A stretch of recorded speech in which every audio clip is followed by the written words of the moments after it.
Perfect. Hey everybody, it's Alec here. We're back at it again with another episode of the show, and today I am joined by. Pat Weaver, excited to be here. I'm so excited to have you and to have a very interesting, compelling conversation. So, the first question I always like to ask is, Kat, how do you spend your time on planet Earth? Well, that's an interesting question because if you were to ask me how I spent my time in my first company versus how I spent my second company, Yeah. time doing that, it's very, very, very different. So Mm, I'm a morning person, 5 a.m. club. I'm up because no one can bother me at that hour besides my yeah. dog. So he's like my coworker in the morning. And Yeah. then I do my deep work, my workout, and the rest of work. But it's a mix of being active and like really, really blocking my time during the week and being Mhm. outdoors when I can. Fantastic. What's that morning routine specifically looking like? So if we're gonna get in the nitty gritty here, I'm gonna look at my whiteboard so I can tell you specifically because it's pre-blocked in my calendar. Like my assistant knows and no one's messing with this order. It's Yeah. 5:30 to 7:30 a.m. deep work. 7:30 to 8:30 is my morning workout, and then it's breakfast. Then I do some more core work, team meetings at 11, Hmm. reviewing materials and founder pitches and pitch decks and all the fun things around noon. Hmm. And then around between 1 and about 2 to 4, I'm taking calls and coaching. And then at 5, I plan my tomorrow. So that's Okay. nitty gritty. So you love structure. I am your classic type A OCD, like You probably wear an Apple Watch, right? Whoop band actually. So there's the Apple Watch is really distracting. So this I don't get notifications on. Okay, cool, cool. So you're probably like you probably know your Myers-Briggs type, right? Have you taken that Maybe test? I don't. I've taken Culture Index and a couple others, but that's about it. Okay, well I'll have to send you that because I have a pretty good idea of what you might be. But anyway, Kat, what's like your 5-minute life story? 5 minute life story. Well, I can give it to you shorter because I help people pitch for a living. So hopefully I don't Right. be Okay, let's super do it. boring within 5 minutes. I could do it at Yeah. even less, but I'm a two-time accidental founder. I wanted to go into medicine and then had my valuables stolen out of my gym locker. So I Hmm. invented a wearable wrist wallet really for myself out of my dorm room with the thanks and helps of my mom's bridal store at the time. And then I had people knocking on my dorm room to buy the product, to Yeah. tailgate and go work out and all these things. So they just needed their essentials. And I realized that this was so much more fun and invigorating to kind of be in that founder life, but I didn't really understand what that meant. Yeah. And when things picked up, was able to utilize my mom's bridal store for everything from using the sewing machines and storing inventory. And then shortly after starting the business, she actually lost that entire business to a fire. Her business Wow. for 26 years, and then all my stuff was in there. And so to rebuild, I had no contacts, network, funding. I was playing tennis in school, and that was my job. I didn't have anything else. And I started entering pitch competitions, and I was so nervous. I had no experience, but it was just sheer grit. And so Hmm. my claim to fame is winning 22 of 23 that I applied for, and that was 6 figures in capital to Wow. business off And the ground. grants. Is that what you're saying? Free money, 22 grants, 6 figures in free money, and no one asked what I did with it. It was check in the mail, cash in the bank. Wow. I used that to scale the company, and I sold and exited after 6 years. So I did Amazon retail, even Good Morning America 4 times. And then I had founders reaching out to me, hey, how do I pitch and tell my story and get money? And I was like, side hustle to the main business, just kind of helping some founders out here and there, and realized that Oh, I was a lot better at it. It was way more impactful, and they were getting a ton of money. And so that's why I sold and exited and founded Power to Pitch. So now I work with early stage founders on their pitch and fundraising strategy and help them get funded faster. amazing. So, on that note, who do you enjoy working with the most? Like any specific industries or verticals? I won't say industry, I'll give you the type of founder because it has nothing to do with their business. It has everything about the type of founder. And I look for 4 qualities. And this is Hmm. also what investors and grantors and stakeholders are going to kind of look for in a founder. I did a ton of interviews, and the first one is coachability. Mm-hmm. Are they going to be willing to listen, make changes, adapt, and actually listen? And then two is grit. Grit is all about that sacrifice as a founder. I mean, that's what it's got to be and what it's going to take. And Yeah. third is passion. Are they excited about what they're doing because that energy is going to be contagious. And then the fourth is transparency. They've got to show everything. They've got to be willing to share their failures. Otherwise, I'm not going to know how to help them. So, not industry specific, it's founder and personality specific. Sounds good. So what is your vision behind the business? Like, where do you want to take this thing? Like, do you have any like long-term aspirations? Yes. So my goal, our next big milestone is getting founders to 100 million in grants and venture capital raised. We're Mm-hmm. at over 40 million now, and it's going up every single week Yeah. because there's only 2% of businesses in the US that raise venture. The majority don't understand and or they fail too early because they don't access capital or they don't know their options and they don't actually know how to secure it. And so it's Yeah. become my life's mission to be able to support them better in that regard and help thousands more founders. But it's really that like 100 million in total capital before I want to write a book. So that's the next big Ah. thing, and be able to invest in more startups as well. I've invested in a few, but I want to reach the 30 mark on the investments that I do in startups as well. You talk about the main qualities that you look for when you're working with founders. I would think that these are a lot of the same qualities that you've embodied along your journey as well. Is there anything specific for anybody looking to grow their business, certain things that they might be overlooking that has been really foundational to you? Yeah, I will say the majority of founders that I work with, or even that I meet and support, is that they undervalue themselves and their story. And Hmm. thinking, one, they're not worthy, or two, they're not technical in the space. So that goes back to being not worthy or having that experience. Yeah. And I always tell founders that your story and experiences are proprietary to you more than anything. And so to Yeah. really lean into that and actually lead with it, because it's a really big value prop, and that's going to help build that relationship and open doors to more capital. So that's the biggest thing. And at first, like, I didn't even think I was worthy of that money, or I felt guilty doing it, like taking on that money, and 100% of it went towards my business. But there's also a mindset shift that came with, I'm deserving of this capital and this business success. So how do you make that mindset shift? Like, what was the mindset shift that you had to specifically make, and how did you do it? Good question. It was a lot of reps, I will Mhm. say, in terms of constant growth, reevaluating my goals.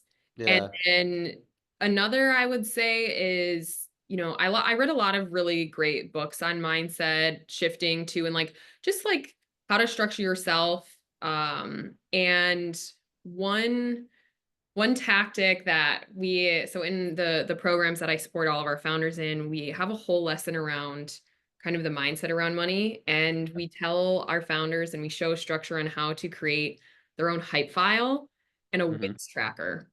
And so that became the active practice of, if I got a nice email, if I had hit a sales milestone, if I got some PR or a feature, someone just DM me something nice that was unexpected, I would Yeah. save it and I would put it in this hype file. And so Oh, whenever I cool. felt like a POS, I would go back to that and read through it, and to remind myself, like, this feeling is temporary. You've done a lot of impact and there's a lot more ahead. That reminds me a lot of the idea of gathering evidence that something is working. Yes, exactly. Because I don't know if it's human nature or nurture or whatever, but a lot of us think back to what is not working and we fixate on what isn't working. But on focusing on, hey, I actually started this last week too. I called it sync, why can I say this? Synchronicities. Just like things that have happened throughout the day that are helping me get to where I want to go. Just like random things that have showed up that are supporting me. So like for example, my Ray-Ban sunglasses broke just randomly, just like the arm of the sunglasses just broke. And then I was like, oh my gosh, there's a Ray-Ban literally like a Ray-Ban store literally like 300 feet away from me. I'm gonna go there. And then they just like repaired it for free and then they were fixed. So it's just like the this keeping track of like the little things. And that seems similar to what you're saying. Like anything that's going right, let's try to overwhelm our mind with what's going right and give ourselves evidence of what's working as opposed to what's not. So my business coach says this all the time, and Mhm. I'm going to quote his line of your frequency is what you frequently see. So you Mhm. have this frequency and constant notion of negativity, it's going wrong. I'm an enough, Yeah. I don't deserve this. Like you're going to keep seeing that. You're going to keep hitting those roadblocks. And so changing your frequency to, like you said, some of those positive things and these little details, it's Yeah. shift your day, your outlook, your week, and be a good domino effect. So what are some of the ways compared to like a year ago that you're proactively trying to raise your frequency on a daily basis? Can you rephrase that? Like, in what ways are you working to raise your frequency that maybe you weren't doing a year or two ago? Like things that you've learned. I have gotten more in tune with not trying, more in tune with investing in myself and Okay. spending the most money to level myself up, because then that helps build my relationship, that helps build the founders that I support. And I think it's my Yeah. responsibility to do that. And everyone should prioritize that. Yeah. And so when I started doing it, I was like, oh my gosh, I should be spending this money on marketing and other things. When in reality, when I'd use that money to get certain other skills and invest in myself, it led Yeah. to more money and more opportunity. And so I don't technically have like a cap on what I want to do to invest myself to get the skills and things that I need to reach that next level. Absolutely. So in what ways are you like specifically investing in yourself right now? One is I went from this one coach we did an entrepreneur group that got me to a certain level.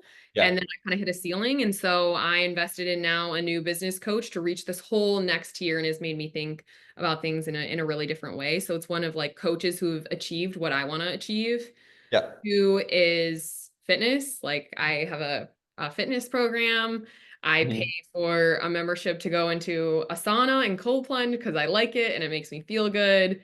I Yeah. also invest time into meal prepping. So my week, I'm not like going for things that maybe aren't good for me, or I don't have time to eat kind of thing. And then I feel really sluggish. So Yeah. it's around coaches, fitness, and food, I would guess, I would say. And then books Okay. as well. Reading 10 pages, a minimum of a book every single day. Yeah. Those are all great things. Because like monetary success is just one element, right? I think I break it down into maybe the four F's, which is finances, family and friends, uh, faith, and what was the last one? Forget it. Freedom, food. Faith, friends, family, finance. I don't know.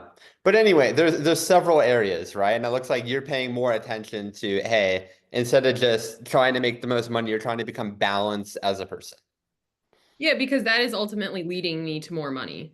And the Yeah, taking care of totally. me, I only get one body, one me, one mind kind of thing right now. And so if that's not taken care of, then the rest isn't going to matter as much. So let's say you were having a conversation with like the cat 5 years from now. It's not 2025, it's 2030. Sounds a little scary just saying that. It's almost 2030. And this cat has done a lot of the things that you want to do, right? You've achieved a lot of your goals, and you helped people raise $100 million. You've written a book. You've achieved a lot of your fitness goals, your relationship goals, all of that. What do you think? What advice would that cat 5 years from now give to you on how to get to where you are? My gosh, I've never been asked that. I would say It's No, like if I if you could know coach the answer. yourself, you know, like It's kind of a tricky question yeah. because um she would probably say that you're still overthinking it. Hmm. And two, the work that you're putting in on the days that you don't feel motivated are the days where you're going to make the most progress. And the third is that uh, I would say those are the two biggest things that come to mind of like, you probably invested in, it's okay to invest in these other skills and other areas that maybe like scare you in a way, or like learn another part of the business or technology that, is going to up level you in the business. I don't know. That's my guess for future me, maybe. Maybe something we're journaling about. It's kind of a powerful exercise, you know, 'cause it's like I feel like a lot of us have that inner wisdom inside of us, and I we did an exercise on ChatGPT and I said, help me build a 10.0 version of Kat. What is she doing? How is she spending her time? What does this look like? And it yeah. was really crazy. I have a Yeah. three-page document hanging in my office because of like, that's like part of a visualization kind of exercise that I do. Okay, let's talk about that. So this is something that I've been doing a lot more of recently, which is the visualization aspect. So like what does your visualization practice look like? Like very specifically. It's not complex. My Okay. visualization is just reviewing my goals 2 to 3 times a day. Like it's nothing more than that, honestly. I could be doing it a different way, it could be better, but I'm Uh, honestly looking at my goals 2 to 3 times a day. what do you feel like is like your dream life? My dream life, I'm kind of living the dream right now, I would say. Okay. I've never had a corporate job. Yeah. I've struggled really hard and been through a lot of things as a founder. I mean, I've made every founder mistake twice over. Yep. And but to be able to work from home, have the flexibility and freedom that I do, and to be able to support the founders I do in the capacity that I already have and continue to do is Yeah. honestly a dream. Like I wouldn't change much about that. I would say like selfishly in terms of a future dream life is having maybe like a house manager and a private chef so I don't have to do those things if Let's I move to Colombia. Problem solved. You can do it right now. yeah, I would say that's like the two big things on my list and like maybe flying private so I don't have to deal with the public airports anymore. But in terms Uh, of like my day to day and what I'm doing and the work that I'm doing, like I feel so blessed and like in the space that I'm supposed to be. awesome. Are you doing anything like local to Dallas as like a way to grow your business or anything like that? Or how do you like marketing things right now? So my number one place that I'm has grown my business that I didn't even realize was LinkedIn. So I Yeah. share daily pitch tips and founder support on LinkedIn, and it has absolutely changed my life. You can find me at Cat Weaver for that. I'm active there more than any other social media. But Yeah. being able to just share that founder advice, and then the people who have questions or resonate with it, they'll send me a message, and then I know kind of how to help them. I'm not selling them anything. It's like if this resonates with you, this is how I can help. And then Yeah. in terms of local to Dallas, I mean, I've supported founders all across the US, raising anywhere from, they just started to 3 million plus. But Yeah. yeah, I have just started doing a quarterly founder walk in Dallas. So I bring together on a Saturday morning at 9 a.m. founders and Yeah. investors who want to walk and talk. And the last walk I had, I paired up a founder and investor that I knew, and I'd helped this founder with her fundraising material. So I had a good idea about where she was at. And she's already in due diligence with that investor that they walked and talked on the trail with. So Oh, I amazing. love doing that. I got two sponsors to come out and take care of the coffee for all of us and the people who want to network and change their businesses on a Saturday morning at 9 a.m. are my kind of people. I love it. So, what do you feel like on a slightly different topic? What do you feel like as a founder was like the biggest challenge that you had to overcome? Like, what were some of those real, what was the hardest moment actually? I am my own worst enemy. That's like not even a question. It's not the industry that I was in, it's not the Yeah. business or people. I my biggest enemy. I'm my biggest roadblock. I'm the biggest bottleneck. And until Yeah. I learn certain skills and until I like realize that, hey, a team member isn't doing something, it's because of me because I didn't set the expectation. Or if something is growing or doing, let's say growth is slow or this didn't work, it's because I wasn't tracking it. My energy wasn't there. And so Yeah. take 100% ownership in that. And that's why I like work so hard to level up myself and my skills because that is what is going to like translate across the business and growth. And I struggled really, really like it was really, really difficult for me to delegate and to learn. It was like I could just do that really quickly. Oh, I don't want to go pay someone 20 to 40 bucks an hour because I can just do it. When in Yeah. reality, my time was worth so much more, or and I was draining myself on things that wasn't even my expertise. And Yeah. so removing myself and learning to delegate has been really, really life changing. Was there a lot of like internal work you had to do in order to do that? Because I know it's one thing just like, oh, just delegate it. But there's a lot of limiting beliefs that we have to overcome. So what was sort of the work that you did on yourself in order to, create more freedom in your life and focus on the types of things you like doing? I learned a lot. The best delegation tactics I learned was from Buy Back Your Time book by Dan Martell. Hmm. It talks about how to one, calculate that rate, two, how to hire first, and three, what and how to delegate and how Yeah. to run through those processes. And he also says 80% of your capacity, like 80% done, is 100% awesome by someone else. So like I was expecting this same level of my intentions, but I was living in my own head, so it just wasn't fair to someone to do. But if they Yeah. can operate at 80% capacity, it's incredible and like expect that. And so I just started documenting everything, writing out procedures, and that's what helped me like process through that it was and then became really freeing as well. Yeah, absolutely. What was like, what do you feel like was the most pivotal moment in your life? Ooh, okay. When I learned how to talk about myself, what I do and what I need, Hmm. everything changed. From the people who made intros for me, from the money that came in, from the life that I live. Like when I became a clear communicator, capital opportunities opened up, retail partnerships. I mean, that was the foundation and transcended across everything. And I had built a pitch template that is like, this order is going to change the way you talk and think about your business in so many Yeah. areas.